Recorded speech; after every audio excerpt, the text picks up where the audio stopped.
Министре, дали има драв верзија на францускиот предлог стигнато до Македонија? Формално не, како што реков, затоа што процедурата е таква да прво треба да се разговараме и у земјите членки и откако они ќе ги дадат своите мислења, забелешки, ќе се усогласи текст, потоа доаѓа формално кај нас за прифаќање или неприфаќање. Така да ние не сме во таа фаза, но се разбира, како што кажав претходно, ние имаме начини како да имаме увид во сите размени што се случуваат и во Европската унија. Вие имате увид, но малку е чудно преговарачка рамка која се однесува на нас да била правена или ваков предлог без консултации со Македонија. Дали имаше консултации, дали вие во тикот на подготвувањето на овој предлог бевте упатени? Сигурно дека сме били во комуникација, знаете дека представниците на француската влада, на францускиот председател доаѓа во Скопје, во Софија, цело ова време се разговараше, така да меѓутоа предлозите кои што ги даваат, идеите кои што они ги ставаат на маса се сепак нивни одлуки. Дали тоа значи дека вие не знаевте дека ваков предлог ќе биде доставен, да кажеме, кој се коментира во јавноста, бидејќи официјално не се кажува од вас, кој се функционира дека е неповолен? Да, јас нема да навлезам во коментар на таквите предлози и идеи. Прво затоа што сметам дека треба да се утврди дали воопшто има политичка волја ова да се надмине и не сакам да ги изложам нашите позиции за да создавам било какви алиби во Софија во пресрет на нивната дебата за оваа прашање.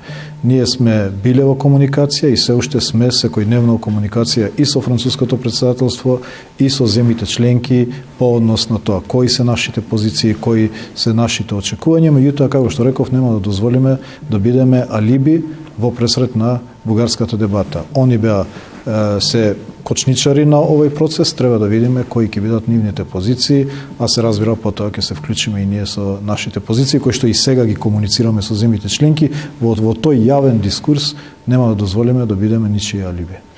Доколку бугарското собрание го прифати овој предлог, дали постои овие денови, дали постои шанса до четврток да се одреди датум и да старта да почнат преговорите? Такви има веќе најави. Не можам да шпекулирам, се разбира, мене ми е најважно прво да се утврди дали има воопшто политичка волја пред да пристапиме кон конкретните прашања, конкретните решенија и документи. За сега не гледаме политичка волја во Софија. Во моментот кога ќе видиме сигнал дека таму има политичка волја, тогаш ќе влеземе и во тие разговори како понатаму по однос на конкретните предлози. Каква е волјата кај другите земји членки, бидејќи во претходно кога беше блокадата од Бугарија околу со билатералните прашања, имаше дел земји членки кои негативно реагира на тоа?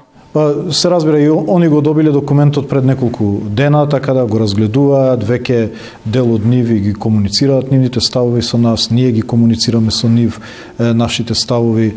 Работиме постојано, јас сум уште од денеска 7 утринава во комуникација со колегите министри на земјите членки на Европската унија, меѓутоа наша позиција е, таква е нашата одлука и сметаме дека е добра одлука независно од овој притисок кој што го има во јавноста, од овој обид на политичките партии да се вклучат во лов на политички поени, сметаме дека ова е добра стратегија. Ние прво чекаме дали воопшто има политичка волја во Софија да се влезе кон решавање на овој проблем, меѓутоа и да видиме која е позицијата на Република Бугарија. Министре, премиерот не кажа конкретно дали Македонија ќе отстапи од она процесот на стабилизација и асоциација, да биде рамката каде што ќе се решават билатералните прашања, да не влезат во преговарачката рамка. Значи, конкретно, дали Македонија ќе прифати билатералните прашања да влезат во преговарачката рамка? Видете, билатералните прашања се веќе во преговарачката рамка, уште во предлогот на комисијата, бидејќи има точен параграф кој што вели дека прогресот на државата ќе се мери врз основа на добрососедските односи и спроведување на договорот од Преспа и договорот за добрососедство од 2017 година. Така да генерално тие се влезени.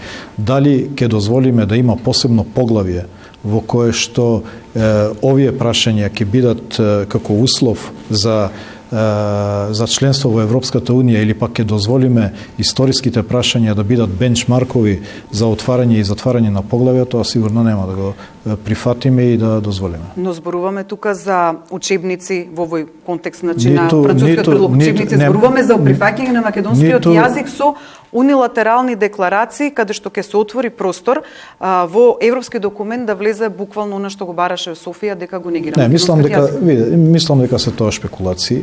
Повеќето од ова што слушаме во јавноста се шпекулации и се неточни интерпретации, дел од лични причини на поединци, дел од немање на доволни информации, меѓутоа е добро што се спроведува оваа дебата. Ние правиме сериозна анализа кон предлогот, ги комуницираме нашите ставови и со француското председателство и со земјите членки, меѓутоа јавно нема да коментираме по однос на наши позиции, затоа што чекаме прво да видиме воопшто дали има политичка волја да се надмине ова прашање.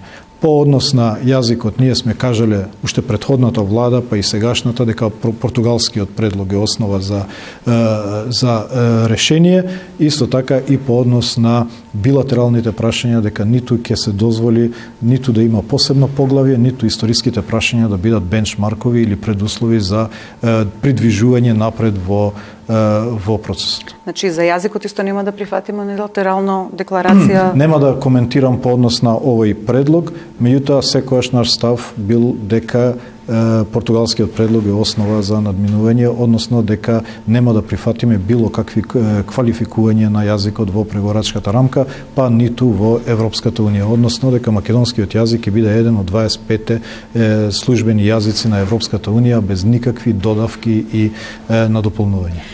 Додека вие како влада не се произнесувате, експертската јавност многу негативно го дочека ова што стигна од Париз.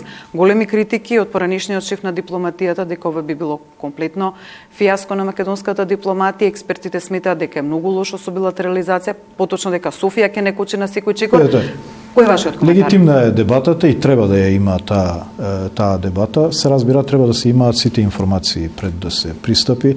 Дел од чинителите во оваа дебата се сосема субјективни, бидејќи гледате, коментираат дали е неуспех на дипломатијата, а не на содржината, затоа што уште жалат за некои прашања, но некои чинители навистина е добро што влегуваат и во остри дебати, бидејќи ова не е тема која што е едноставна. Ова не е тема која што се однесува само на владата или на политичките партии. Се однесува на сите граѓани, се однесува на прашања кои што ја засегаат иднината на оваа држава и јас ги охрабрувам, меѓутоа се разбира, сакам разбирање за тоа дека ние како влада сме одлучиле да не даваме став во оваа фаза додека не видиме воопшто дали има политичка волја во Република Бугарија, но верувајте дека правиме сериозна анализа и комуникација со сите земји членки на дневна основа, на сите можни нивоа, преку сите можни канали за да ги кажеме нашите позиции, меѓутоа се обидуваме ова да го правиме без емоции, да го правиме рационално врз основа на стратешки интерес кој што сме утврдиле во моментот дека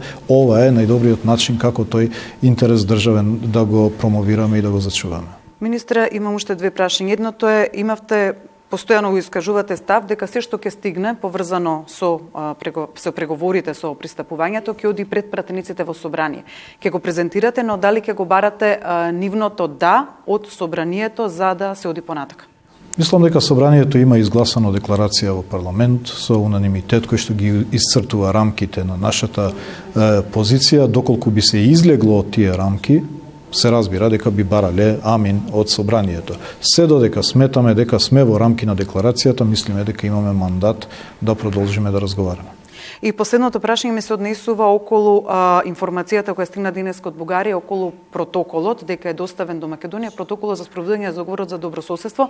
Дали е тоа нешто што го има во предлог преговарачката рамка од Франција, дали се работи за тој протокол или за нешто друго? Протоколите се всушност записници од средбите на меѓувладините комисии меѓу Република Северна Македонија и Бугарија, а се инструмент од членот 12 од договорот. Еден таков протокол има подпишано мојот претходник во 2019 Јас се обидував нели да ја организирам втората седница за да имаме нов протокол, меѓутоа никако не можевме да се договориме со Бугарија да седнеме и да ја одржиме таа седница. Разговаравме последниот викенд кога беа тука бугарската делегација за протоколот, се постигна голем напредок за содржината, меѓутоа и Република Бугарија и сите знаат дека принципот под кој што се водиме ние дека ништо не е договорено додека се не е договорено. Сите документи се меѓусебно поврзани садови од еден пакет во кој што едното влијае на балансот на другиот и на третиот и од тука мора да има договор за сите прашања за да кажеме дека има одговор за еден документ од пакетот. И последното е под прашање дали ќе одите македонската делегација на чело со премиерот, дали ќе оди во Брисел на Советот на Европскиот. Тоа се разбира дека е одлука, утре имаме седница на влада во која што владата ќе даде мандат на премиерот нас за да се присуствува, не присуствува или за да се каже. Така да тоа одлука утре се разбира. Дали до индикатор дали ќе прифаќаме или не? Не сакам да ја предуцирам, чисто кажувам која е формата на таквите посети. Благодарам. Благодарам на вас.